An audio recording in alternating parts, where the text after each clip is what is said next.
ગાંધીધામ ખાતે નિર્મલ મમતા charitable trust દ્વારા નિઃશુલ્ક મેડિકલ કેમ્પનું આયોજન કરવામાં આવ્યું હતું। તાલુકા હેલ્થ ઓફિસર ગાંધીધામ અને એનએમ ચેરિટેબલ ટ્રસ્ટના સંયુક્ત ઉપક્રમે આ મેડિકલ કેમ્પનું આયોજન કરવામાં આવ્યું હતું। કેમ્પની શરૂઆત દીપ પ્રાગટ્ય દ્વારા કરવામાં આવી હતી, જેમાં ડોક્ટર અને સ્કૂલના પ્રિન્સિપલ, શિક્ષકો, સ્કૂલના ટ્રસ્ટીઓ અને ટ્રસ્ટના ફાઉન્ડર નિર્મલા રાણા, ઓમપ્રકાશ ગોહિલ, કૈલાસબેન ભટ્ટ હાજર રહ્યા હતા। દીપ પ્રાગટ્ય બાદ આવેલ સર્વેનું સાલ અને પુષ્પગુચ્છથી સ્વાગત કરવામાં આવ્યું હતું। આ કેમ્પમાં લગભગ 200 જેટલા લોકોએ પોતાનું ચેકઅપ અને દવા લીધી હતી। હું કૈલાસબેન ભટ્ટ, નિર્મલ મમતા ચેરિટેબલ ટ્રસ્ટના ફાઉન્ડર મેમ્બર। આજે નિર્મલ મમતા ચેરિટેબલ ટ્રસ્ટ અને આરોગ્ય કેન્દ્ર ગાંધીધામ દ્વારા શિવમ સ્કૂલની અંદર બાલ મંદિરથી માંડીને માધ્યમિક સુધીના બાળકોનું ફ્રી ચેકિંગ કરવામાં આવ્યું। તેમાં મફતમાં દવા અને બાળકોની આરોગ્યની તપાસ કરવામાં આવી।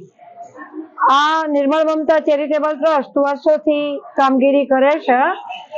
એમની મેઇન કામગીરીની અંદર આરોગ્ય અને શિક્ષણ એ બે મહત્વની વસ્તુઓ છે।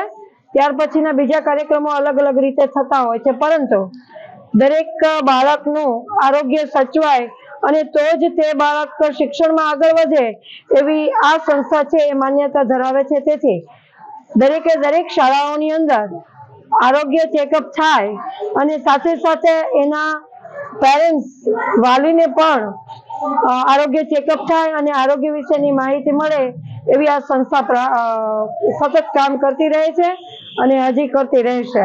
ધન્યવાદ। જય હિન્દ। હું વિરાજ દેસાઈ, શ્રી શિવમ વિદ્યા મંદિર ગાંધીધામની પ્રિન્સિપાલ।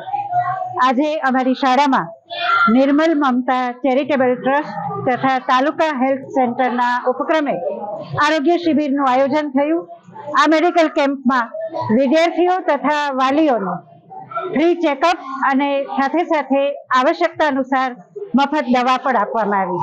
એટલે હું આ ટ્રસ્ટના સંસ્થાપકો અને સભ્યો આદરણીય કૈલાસબેન, મિસિસ રાણા, સાથેના સભ્યો અને ખાસ તો શ્રી ઓમજીનો આભાર માનું છું।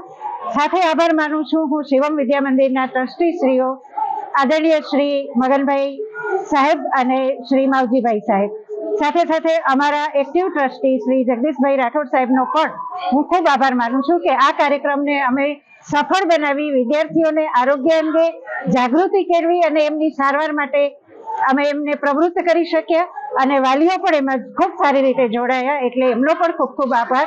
આ રીતે સમાજ ઉત્કર્ષના કાર્યો થતા રહેશે તો શાળા અને સંસ્થાઓ જોડાઈને બહુ સારા કામ કરી શકશે। આભાર।